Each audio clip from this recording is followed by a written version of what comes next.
اور میں نہیں جانتا، جیسے لا اقول میں نہیں کہتا، اسی طرح لا اعلم میں نہیں جانتا الغیب غیب کی باتوں کو، ولا اقول دوبارہ یہی لفظ آ گیا، اور میں نہیں کہتا لکم تم سے انی یہ کہ بے شک میں ملک فرشتہ ہوں، ان اتبع ان کا ویسے ترجمہ ہوتا ہے اگر، ان کا ترجمہ اصل میں کیا ہوتا ہے اگر، لیکن اس کے بعد جب الا آ جائے تو پھر یہاں پہ پازیٹیو کے بجائے نیگیٹو کا ترجمہ کریں گے۔ ان اتبع یہ اگر لفظ ہے تو اس کا ترجمہ ویسے کرتے ہیں اگر میں اتباع کروں، اگر میں اتباع کروں، ٹھیک ہے، لیکن جب یہ الا اس کے بعد آ گیا تو اس کا ترجمہ کریں گے میں اتباع نہیں کرتا، پیروی نہیں کرتا، میں اتباع نہیں کرتا، پیروی نہیں کرتا، الا مگر ما وہ جو یوحا وحی کی جاتی ہے الیہ میری طرف، مگر وہ جو وحی کی جاتی ہے میری طرف۔ قل آپ کہہ دیجئے هل یستوی کیا برابر ہو سکتے ہیں الاعمى والبصیر نابینا اور دیکھنے والے، کیا نابینا اور دیکھنے والے یہ برابر ہو سکتے ہیں؟ قل هل يستوي الاعمى والبصیر کیا نابینا اور دیکھنے والے برابر ہو سکتے ہیں؟ افلا تتفکرون تو کیا تم غور و فکر نہیں کرتے، تو کیا تم غور و فکر نہیں کرتے؟ دوبارہ ترجمہ دیکھ لیجئے گا۔ قل لا اقول لكم عندي خزائن الله ولا اعلم الغیب ولا اقول لكم انی ملک، کہ پیغمبر علیہ السلام آپ ان سے فرما دیجئے، کہہ دیجئے کہ میں تم سے یہ نہیں کہتا کہ میرے پاس اللہ تعالیٰ کے خزانے ہیں، اور نہ ہی یہ کہتا ہوں کہ میں غیب کا علم رکھتا ہوں، اور نہ میں تم سے کہتا ہوں کہ میں فرشتہ ہوں۔ ان اتبع الا ما یوحى الی، میں تو صرف اس وحی کی پیروی کرتا ہوں جو میرے پاس بھیجی جاتی ہے۔ آپ فرما دیجئے کہ کیا نابینا اور بینا جو ہے دونوں برابر ہو سکتے ہیں؟ کیا تم غور و فکر نہیں کرتے؟ وَأَنذِرْ اور آپ ڈرا دیجئے بھی اس کے ذریعے سے، انذر نذیر سے ہے، ڈرانے کے معنی میں آپ ڈرا دیجئے اس کے ذریعے سے الذین وہ لوگ جو یخافون ڈرتے ہیں ان یہ کہ یحشروا وہ سب جمع کیے جائیں گے الی ربہم ان کے رب کی طرف، ان سب کو جمع کیا جائے گا ان کے رب کی طرف۔ لیس لہم لیس نہیں ہے لہم ان کے لیے من دونہ اس کے علاوہ ولی کوئی دوست ولا شفیع اور نہ ہی کوئی سفارش کرنے والا، لعلہم تاکہ وہ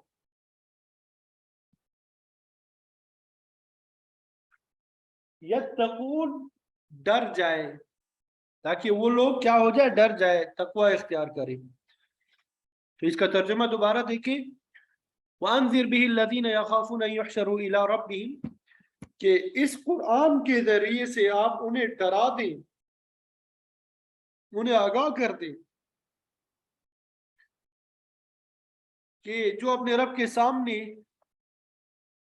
جمع ہونے سے خوفزدہ رہتے ہیں ان کا اس کے علاوہ کوئی مددگار بھی نہیں ہے اور نہ کوئی سفارش کرنے والا ہے، تاکہ وہ ڈر جائے تقوی اختیار کرے، تاکہ وہ کیا ہو جائے ڈر جائے اور تقوی اختیار کرے۔ آیت نمبر 52 کی طرف آئیں، وَلَا تَطْرُدْ وَلَا تَطْرُدْ اور مت دھتکارو، لا تطرد یہ ایک ہی جملہ ہے، اس کو فعل نہیں بولتے ہیں، کہ آپ مت دھتکاریں الذین وہ لوگ جو یدعون پکارتے ہیں ربہم اپنے رب کو بالغدات صبح کو بھی والعشی اور شام کو بھی یریدون وہ چاہتے ہیں وجہہ اس کی ذات کو یریدون وہ چاہتے ہیں وجہہ اس کی ذات کو ما علیک من حسابہم من شیء نہیں ہے آپ پر ما علیک نہیں ہے آپ پر من حسابہم ان کے حساب سے من شیء کوئی چیز بھی وما من حسابک اور نہیں ہے من حسابک آپ کے حساب سے من حسابک آپ کے حساب سے علیہم ان پر من شیء کوئی چیز فتطردہم کہ تو انہیں دھتکار دے فتکون تو آپ ہو جاؤ گے من الظالمین ظلم کرنے والوں میں سے تو آپ ہو جاؤ گے ظلم کرنے والوں میں سے وَلَا تَطْرُدِ الَّذِينَ يَدْعُونَ رَبَّهُمْ بِالْغَدَاةِ وَالْعَشِيِّ کیا آپ ان لوگوں کو مت دھتکارے جو اپنے رب کو صبح و شام پکارتے ہیں اور وہ اللہ کی رضا چاہتے ہیں آپ کے ذمے ان کے حساب میں سے کچھ نہیں اور نہ ان کے ذمے آپ کے حساب میں سے کچھ نہیں کیا آپ انہیں دھتکار دیں تو آپ بھی نا انصافی کرنے والوں میں سے ہو جائیں گے تو آپ بھی کیا ہو جائیں گے نا انصافی کرنے والوں میں سے ہو جائیں گے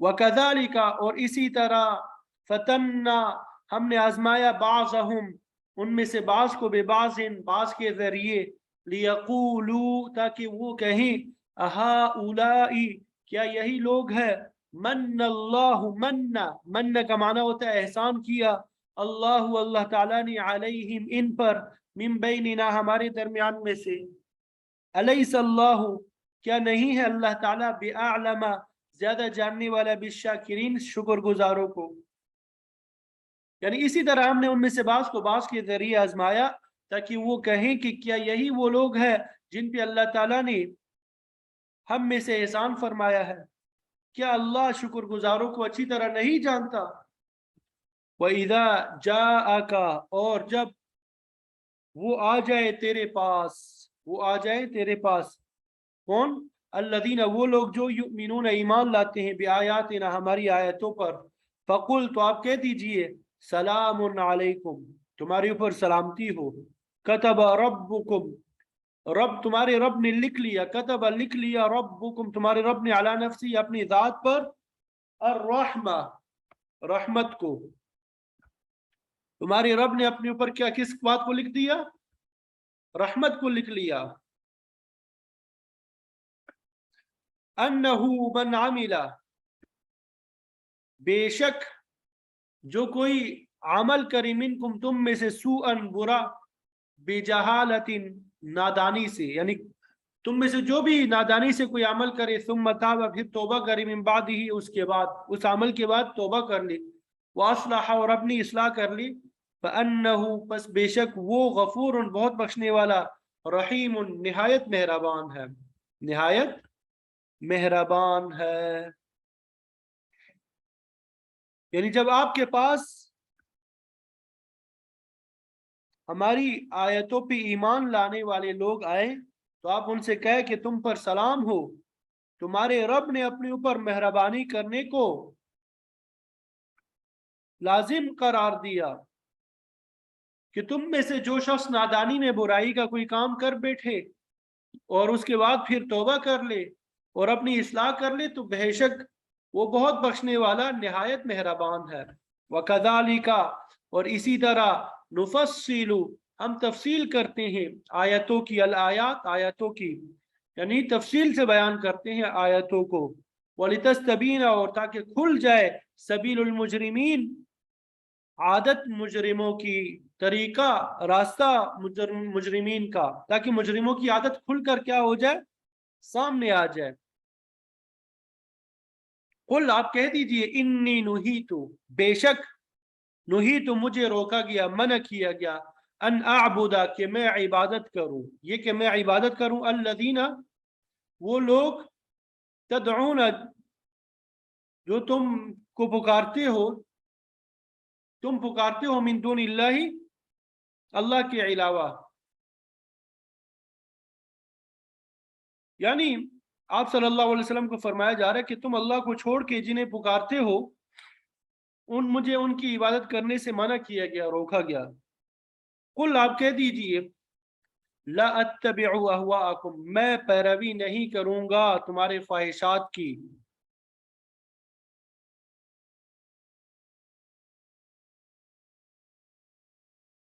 قد ضللت تحقیق میں راستے سے بھٹک جاؤں گا، اذن اس وقت، وما انا من المہتدین اور نہ ہی میں ہوں گا من المہتدین ہدایت پانے والوں میں سے، یعنی اگر میں تمہاری خواہشات کی اتباع کروں گا تو اس وقت میں بھٹک جاؤں گا، گمراہ بھی ہو جاؤں گا، اور ہدایت پانے والوں میں سے نہیں ہوں گا۔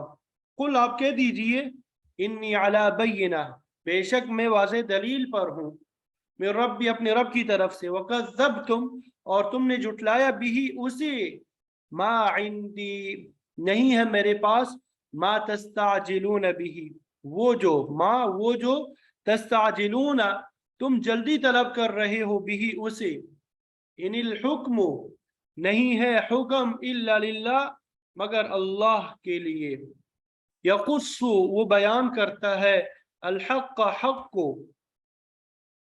وہو خیر الفاصلین اور وہ سب سے بہتر فیصلہ کرنے والا ہے، اور وہ کیا کرنے والا ہے؟ سب سے بہتر فیصلہ کرنے والا ہے۔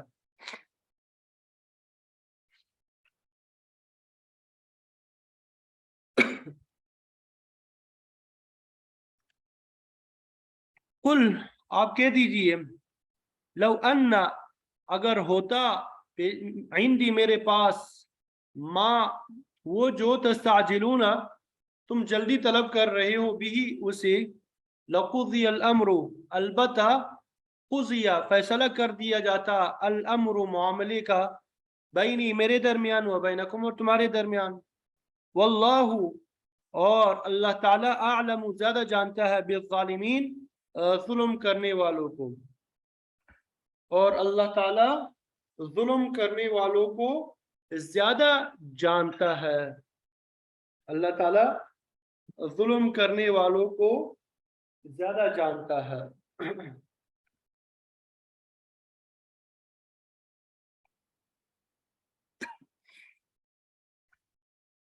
یہ ترجمہ سمجھ میں آ گیا سب کو؟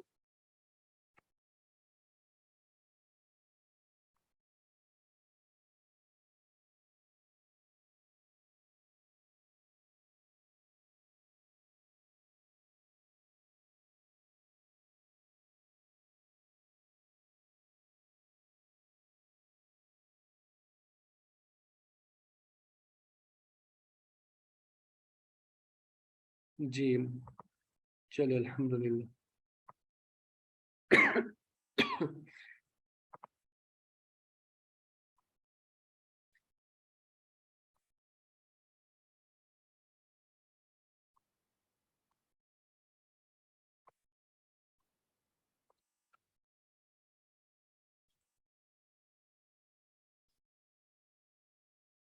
تو اس سے پہلے آیات میں بیان ہو چکا ہے کہ مشرکین آپ صلی اللہ علیہ وسلم سے نشانیاں طلب کرتے تھے اور کہتے تھے، لولا نزل علیہ آیۃ من ربہ، کہ مدعی رسالت کو ہماری مرضی کے مطابق نشانی ظاہر کرنی چاہیے جس کو دیکھ کے ہم ایمان لائیں۔ تو اللہ تعالیٰ نے اس سوال کا جواب بھی دیا کہ اللہ تعالیٰ ہر قسم کی نشانی ظاہر کرنے پہ قادر ہے، ہر قسم کا معجزہ ظاہر کرنے پہ قادر ہے، لیکن یہ لوگ علم سے ناواقف ہیں، ان کو پتہ ہونا چاہیے اگر ان کی فرمائش مکمل ہونے کے بعد بھی وہ ایمان نہ لائے تو اللہ تعالیٰ فوری طور پہ سزا میں مبتلا کر سکتا ہے، اور پھر ایسے لوگوں کو مہلت بھی نہیں ملتی۔ لیکن یہ بات اللہ تعالیٰ کی حکمت کے خلاف ہے کہ ہر مطلوبہ نشانی کو وہ نازل فرمائے۔ البتہ وہ اپنی حکمت کے مطابق جون سی نشانی مناسب سمجھتا ہے اس کو ظاہر کر دیتا ہے۔ اس کے بعد اللہ تعالیٰ نے تمام انبیاء اور رسولوں کی حیثیت کو واضح فرمایا کہ وَمَا نُرْسِلُ الْمُرْسَلِينَ إِلَّا مُبَشِّرِينَ وَمُنذِرِينَ، کہ ہم جو رسولوں اور انبیاء کو بھیجتے ہیں وہ صرف خوشخبری سنانے والے اور ڈرانے والے، اور یہ بھی واضح کیا کہ جو شخص ایمان لائے گا، اپنی اصلاح کرے گا، نیکی کو اختیار کرے گا، وہ برائی سے بچ جائے گا۔ ایسے لوگوں پہ نہ خوف مسلط ہوگا اور نہ ہی وہ غمگین ہوں گے۔ اس کے برخلاف جو لوگ ہماری آیات کو جھٹلائیں گے انہیں ان کی نافرمانی کی وجہ سے عذاب پہنچے گا۔ تو بہرحال فرمایا کہ نشانیاں پیش کرنا اور رسولوں کے منصب میں داخل نہیں، البتہ اللہ تعالیٰ جب چاہتا ہے کسی رسول کے ہاتھ پہ کوئی نشانی ظاہر فرما دیتا ہے۔ تو آج کے سبق میں اللہ تعالیٰ نے منصب نبوت اور رسالت کی مزید وضاحت فرمائی کہ نبی اور رسول الوہیت کا دعویٰ نہیں کرتے اور نہ ہی فرمائش پوری کرنا ان کی ذمہ داری ہوتی ہے، بلکہ ہر نبی وہی کہتا ہے جو آپ صلی اللہ علیہ وسلم کی زبان سے اللہ تعالیٰ نے اس آیت میں کہلوائی۔ ہر نبی یہی کہتا ہے، یہ اعلان کرتا ہے کہ نہ تو وہ الوہیت کا دعوے دار ہے اور نہ ہی کسی خدائی صفت سے وہ متصف ہے۔ قل، آپ فرما دیجئے، کہہ دیجئے اے لوگو، لا اقول لکم عندی خزائن اللہ، کہ میں تم سے یہ نہیں کہتا کہ میرے پاس اللہ تعالیٰ کے خزانے ہیں، جس کو چاہوں دے دوں اور جس کو چاہوں محروم کر دوں۔ یہ میرے اختیار میں ہرگز نہیں ہے کہ کسی کو امیر بنا دوں اور کسی کو غریب بنا دوں۔ ایسا کہنا تو صراحتاً کفر اور شرک ہے۔ اس لیے اللہ تعالیٰ نے اپنے نبی کی زبان سے اس کی نفی کرا دی۔ دوسری جگہ موجود ہے کہ تمام قسم کے جو خزانے ہیں وہ اللہ تعالیٰ کے پاس ہے، جس کو جو چاہے عطا کر دے اور جس سے جو چاہے چھین لے۔ وَإِن مِّن شَيْءٍ إِلَّا عِندَنَا خَزَائِنُهُ وَمَا نُنَزِّلُهُ إِلَّا بِقَدَرٍ مَعْلُوم، کہ ہر چیز کے خزانے اسی کے پاس ہے، وہ اپنی حکمت اور مصلحت اور اندازے کے مطابق جتنا چاہتا ہے نازل فرماتا ہے۔ خزانہ پانی کا ہو، ہواؤں کا ہو، اس کی رحمت کا ہو، زحمت کا، سب اسی کے تصرف میں ہے۔ لہذا پیغمبر کو خزانوں کا مالک سمجھنا منصب نبوت کے خلاف ہے۔ اس آیت میں جو دوسری چیز آپ صلی اللہ علیہ وسلم کی زبان سے کہلوائی گئی وہ ہے لا اعلم الغیب، میں غیب نہیں جانتا، یہ میرے علم میں نہیں ہے کہ کسی کی موت کب واقع ہوگی، قیامت کب آئے گی، غیب کیا ہے۔ امام بیضاوی رحمۃ اللہ علیہ فرماتے ہیں کہ عربی زبان میں غیب جو ہے پست جگہ کو کہتے ہیں، اس سے مراد مخفی یا پوشیدہ چیز ہوتی ہے۔ قرآن مجید میں یہ اللہ تعالیٰ کی صفت مختصہ بیان کی گئی ہے کہ وہ عالم الغیب والشہادہ ہے، یعنی تمام پوشیدہ اور ظاہر چیزوں کو جاننے والا ہے۔ تو غیب اور شہادت کی یہ اصطلاح مخلوق کی نسبت ہے، مخلوق کی نسبت سے ہے، نہ کہ خالق کی نسبت سے۔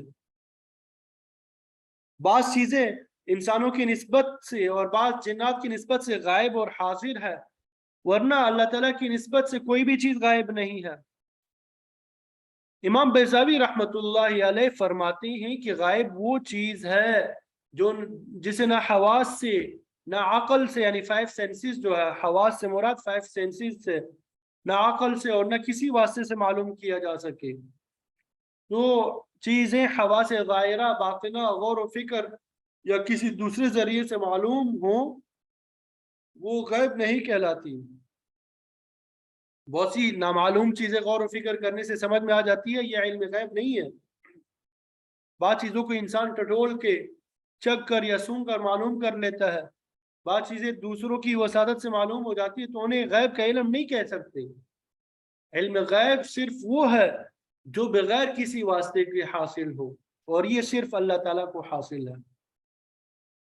باقی رہی یہ بات کہ انبیاء علیہم السلام کو جو وسیع علم حاصل ہوتا ہے اس کی کیا نوعیت ہے، فقہائے کرام فرماتے ہیں کہ انبیاء کرام علیہم السلام کو جو علم حاصل ہوتا ہے وہ یا تو وحی کے ذریعے ہوتا ہے یا الہام کے ذریعے سے۔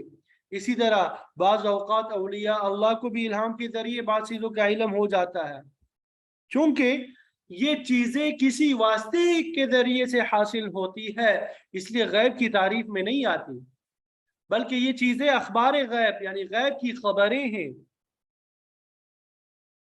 قرآن مجید میں اس کی کئی مثالیں موجود ہیں۔ حضرت نوح علیہ السلام کے واقعے میں موجود ہے، جب انہوں نے بیٹے کے لیے دعا کی تو اللہ تعالیٰ نے کہا یہ تیرے اہل میں نہیں ہے، تو وہاں پر فرمایا تلک من انباء الغیب نوحیہا الیک، کہ یہ غیب کی خبریں ہیں، انباء الغیب یہ غیب کی خبریں ہیں جو ہم اپنے نبیوں کو وحی کے ذریعے سے بتا دیتے ہیں، ورنہ وما کنت تعلمها آپ اسے نہیں جانتے تھے، آپ تو وہاں حاضر نہیں تھے۔ ہر مقام پہ موجود ہونا یہ تو اللہ تعالیٰ کی صفات ہے، اس لیے اس نے آپ صلی اللہ علیہ وسلم کی ہر جگہ موجودگی کی بھی نفی فرمائی۔ غیب تو اللہ تعالیٰ کا خاصہ ہے، قل لا يعلم من في السماوات والارض الغیب الا اللہ، کہہ دیجئے کہ زمین و آسمان کی کوئی مخلوق جو ہے وہ غیب نہیں جانتی سوائے اللہ تعالیٰ کی۔ نہ کسی انسان کو علم غیب حاصل ہے نہ کسی مقرب فرشتے کو۔ مفسرین فرماتے ہیں کہ یہ بات جو ہے بالکل متفق ہے، صحیح ہے کہ انبیاء علیہم السلام غیب نہیں جانتے، الا ما اعلمہم اللہ، سوائے اس کے کہ جتنا اللہ تعالیٰ نے ان کو سکھایا۔ اور اس حقیقت میں بھی کوئی شک نہیں ہے کہ اللہ تعالیٰ تمام مخلوق میں انبیاء علیہم السلام کو سب سے زیادہ علم دیتا ہے، اور انبیاء اور تمام رسولوں میں پھر آپ صلی اللہ علیہ وسلم کو سب سے زیادہ علم دیا ہے، لیکن وہ بھی علم محیط نہیں ہے بلکہ اللہ کے علم کی نسبت سے محدود ہے۔ انبیاء تو صرف اتنا ہی جانتے ہیں جتنا اللہ تعالیٰ بتا دیتا ہے۔ عالم الغیب فلا یظہر علی غیبہ احدا الا من ارتضی من رسول، کہ اللہ تعالیٰ عالم الغیب ہے، فلا یظہر بس وہ ظاہر نہیں کرتا، غیب کو کسی پہ ظاہر نہیں کرتا، الا من ارتضی من رسول مگر اپنے رسولوں میں سے جسے پسند کرتا ہے ان پر وحی کے ذریعے نازل کرتا ہے۔ اللہ تعالیٰ اپنا کلام اور احکام وحی کے ذریعے نازل فرماتا ہے۔ امام شاہ ولی اللہ محدث دہلوی رحمۃ اللہ علیہ فرماتے ہیں کہ جو صفات اللہ تعالیٰ کی ذات کے ساتھ مختص ہے مخلوق سے ان کی نفی کرنا ضروری ہے۔ مثلا قدرت تامہ، مکمل قدرت، علم محیط، علم غیب، یہ صرف اللہ تعالیٰ کے ساتھ خاص ہے، تو باقی تمام مخلوق میں یہ چیزیں نہیں پائی جاتی۔ انبیاء علیہم السلام نے سینکڑوں گزشتہ اور آنے والی باتوں کی خبر دی جو اللہ تعالیٰ نے آپ کو بتلا دیا۔ آپ صلی اللہ علیہ وسلم نے کروڑوں جزیات بتلا دی، لیکن یہ سب کچھ کیسے ہوا؟ وحی الہی کے ذریعے معلوم ہوا، اس لیے اسے غیب نہیں کہہ سکتے، کیونکہ غیب تو وہ ہوتا ہے جو بغیر کسی واسطے سے حاصل ہو۔ یہ سب کے سب کیا؟ یہ تو وحی کے ذریعے سے حاصل ہوئے ہیں۔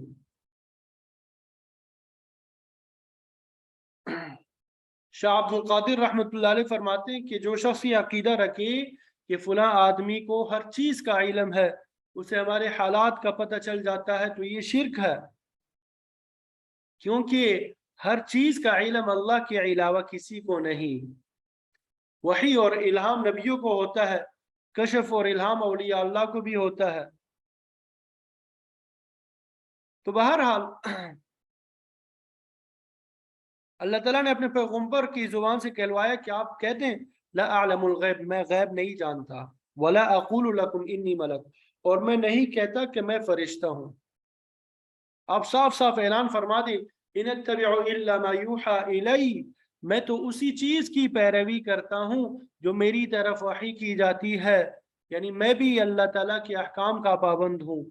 میں نہ تو فرشتہ ہوں جو کھانے پینے اور لوازمات بشریہ سے، انسانی لوازمات سے پاک ہوں، اور نہ میں غیب کو جانتا ہوں، بلکہ میں تو غلام ہوں، میں بندہ ہوں۔ اس حیثیت سے میرا فرض ہے کہ میں وحی الہی کا اتباع کروں۔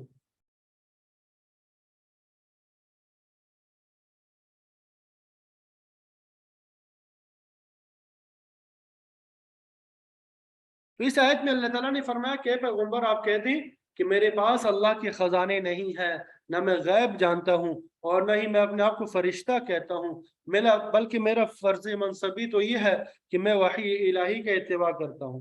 اور اس کے بعد فرمایا قل ہے پیغمبر آپ کہہ دیں هل يستوي الاعمى والبصیر، کیا اندھا اور بینا برابر ہو سکتے ہیں؟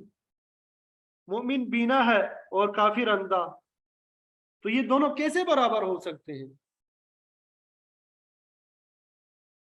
مومن کامل درجے کی بصیرت رکھتا ہے، اور پھر نبی کو پوری نوع انسان میں کمال حاصل ہوتا ہے، اور اس کے برخلاف کفر اور شرک کا مرتکب اندھا ہے جو اندھیرے میں حیران پھر رہا ہے۔ آپ صلی اللہ علیہ وسلم نے ذکر الہی کرنے والے اور نہ کرنے والے کو حی اور میت سے تعبیر کیا ہے۔ مثل الذی یذکر اللہ کمثل الحی، جو آدمی اللہ کا ذکر کرتا ہے اس کی مثال زندہ کی ہے، اور جو ذکر نہیں کرتا اس کی مثال مردہ کی طرح ہے۔ تو جو ہدایت کے راستے پر ہے وہ بصیر ہے، اور جو گمراہی کے راستے پر ہے وہ اندھا ہے۔ تو اندھا اور بینا جو ہے کبھی برابر نہیں ہو سکتی۔ افلا تتفکرون، کیا تم اس بات میں غور و فکر نہیں کرتے؟ یہ اتنی واضح اور غیر مبہم چیز ہے کہ تھوڑا سا بھی آپ غور کریں گے تو حقیقت آشکارا ہو جائے گی۔ پھر آگے فرمایا وَأَنذِرْ بِهِ الَّذِينَ يَخَافُونَ أَن يُحْشَرُوا إِلَىٰ رَبِّهِمْ، آپ ڈرائیں اس قرآن مجید کے ذریعے ان لوگوں کو جو اللہ تعالیٰ کے سامنے جمع کیے جانے سے خوف کھاتے ہیں، جن کے دل میں معاد کا خوف ہوگا، وہ فوراً ایمان لے آئیں گے اور اگلے جہان کی فکر میں لگ جائیں گے۔ انہیں معلوم ہو جائے گا کہ انہیں آخرت میں محاسبے کے عمل سے گزرنا ہے، اور وہاں لیس لہم من دونہ ولی، اللہ کے علاوہ ان کا کوئی کارساز نہ ہوگا، وہاں ان کا کوئی حمایتی نہیں ہوگا جو انہیں عذاب الہی سے بچا سکے۔ دنیا میں لوگ کئی قسم کے سہارے ڈھونڈتے ہیں تاکہ کسی طرح افتاد سے بچ جائے۔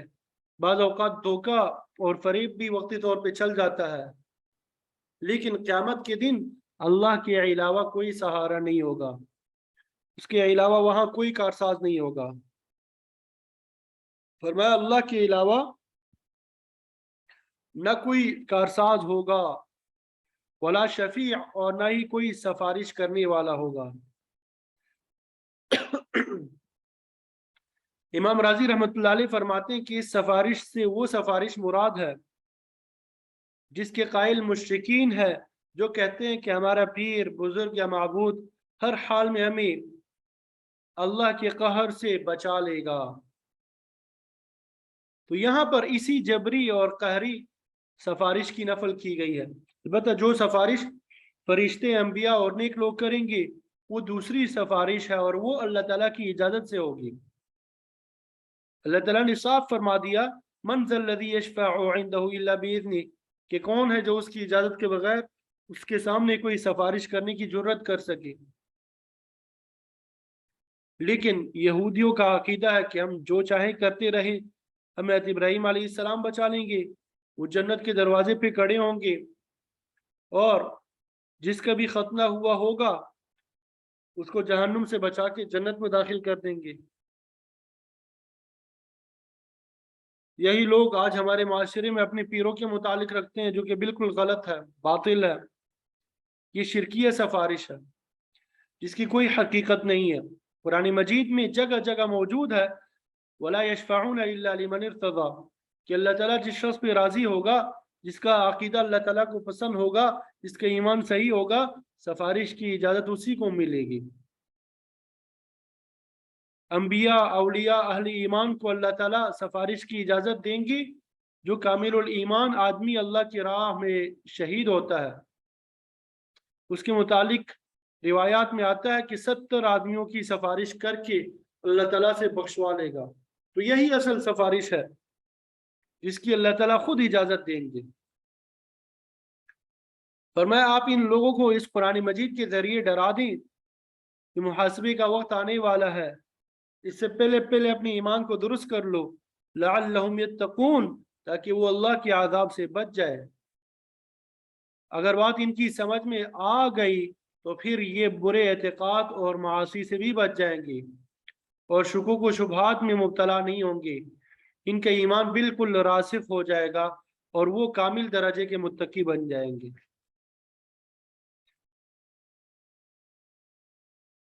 پھر آگے فرمایا وَلَا تَطْرُدِ الَّذِينَ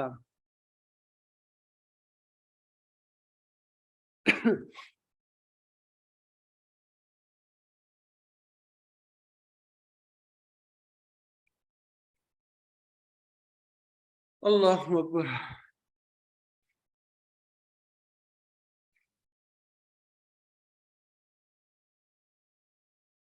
اصل میں مشرکین مکہ کا ایک مطالبہ یہ تھا کہ جب ہم آپ کے پاس آئے تو ان چھوٹے لوگوں کو مجلس سے اٹھا دیا کریں. مفسرین فرماتے ہیں کہ آپ صلی اللہ علیہ وسلم زیادہ سے زیادہ لوگوں کے ایمان لانے پہ حریص تھے، اس لیے کسی وقت آپ کے دل میں یہ خیال بھی آیا کہ اپنے تو اپنے ہی ہے، اگر دوسرے لوگوں کو تبلیغ کرنے کی خاطر ان کو تھوڑی دیر کے لیے مجلس سے علیحدہ بھی کر دیا جائے تو ہو سکتا ہے بڑے بڑے رؤسا ایمان لے آئیں اور ان کے پیچھے بہت سے لوگ آ جائیں، تو اس طرح دین کو تقویت حاصل ہو جائے. لیکن اللہ تعالیٰ نے آپ صلی اللہ علیہ وسلم کو ایسا کرنے کی اجازت نہ دی اور فرمایا وَلَا تَطْرُدِ الَّذِينَ يَدْعُونَ رَبَّهُمْ بِالْغَدَاةِ وَالْعَشِيِّ، کہ آپ ان لوگوں کو نہ دکھیلیں نہ دھتکاریں، یعنی اپنے آپ سے دور نہ کریں جو صبح و شام اپنے رب کو پکارتے ہیں. اللہ تعالیٰ کی وحدانیت پہ ان کا مکمل ایمان ہے اور وہ انتہائی خلوص کے ساتھ اپنے رب کی عبادت کرتے ہیں، اور وہ کیا چاہتے ہیں یریدون وجہ، اللہ کے رضا کے طالب ہے.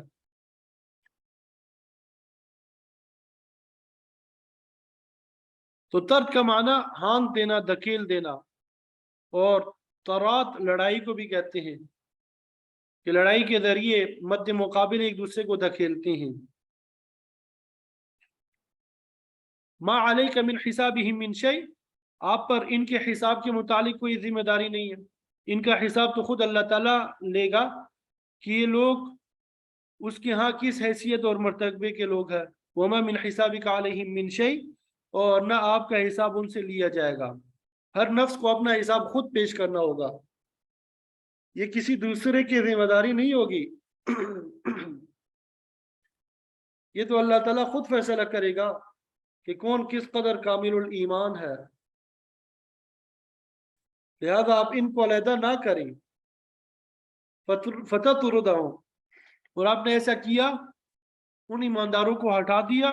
وتکون من الظالمین، تو یقیناً آپ ناانصافوں میں سے ہوں گے.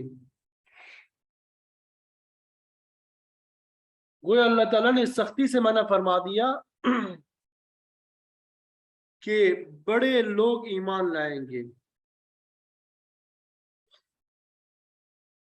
کہ بڑے لوگ ایمان لائیں یا نہ لائیں، آپ ان کمتر لوگوں کو اپنی مجلس سے محروم نہ کریں. حضرت تھانوی صاحب رحمۃ اللہ علیہ فرماتے ہیں کہ حب مال اور حب منصب، مال کی محبت اور مرتبے کی محبت، یہ دو ایسی بیماریاں ہیں جو ایمان قبول کرنے میں ہمیشہ مانے رہی ہے. اس وجہ سے کہ اللہ تعالیٰ اور اس کے نبی پر ایمان لا کے اپنی چودراہٹ کو چھوڑنا پڑتا ہے. تو جو لوگ اپنی خود ساختہ بڑائی کو قربان کر کے مساوات کی سطح پہ نہیں آنا چاہتے، وہ کہتے ہیں کہ یہ لوگ ہم سے کمتر حیثیت رکھتے ہیں تو ہم ان کے ساتھ نہیں بیٹھ سکتے. تو اس طرح بڑے اور چھوٹے میں فرق کیا رہ گیا؟ اسی طرح مال اور دولت کی محبت بھی انسان کو خود غرضی کے راستے پہ ڈال دیتی ہے. یہی وجہ ہے کہ شریعت نے حد سے زیادہ مال کی محبت کو ناجائز قرار دیا. سورہ فجر میں موجود ہے